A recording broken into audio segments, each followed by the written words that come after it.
izao andreseko ny ady sarotra rehetrako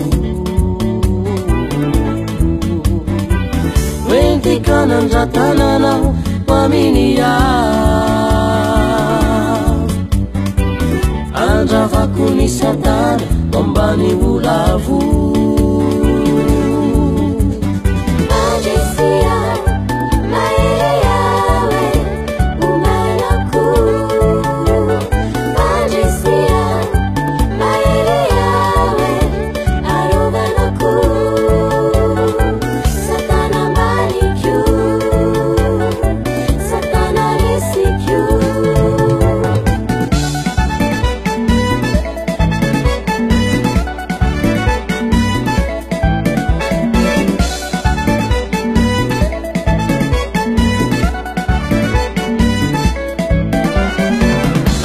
azy io lalovanao io tsy maintsy ho fandresy anao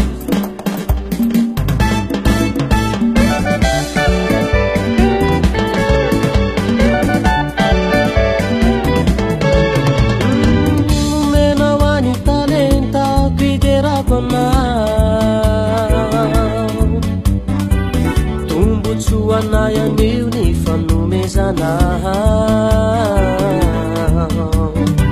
satana misy eo mahery hopotika raha vao mideranao ao izorotika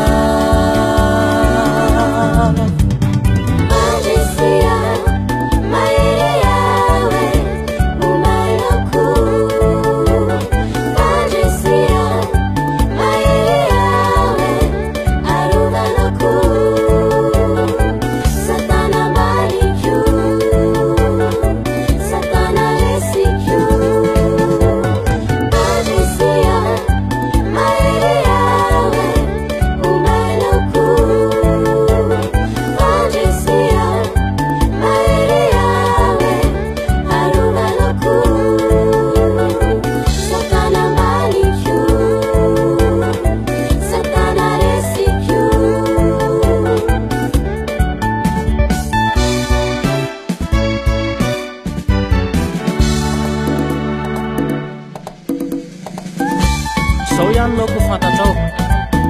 raha mbola miandry an'Andriamanitra ianao ka manantena foana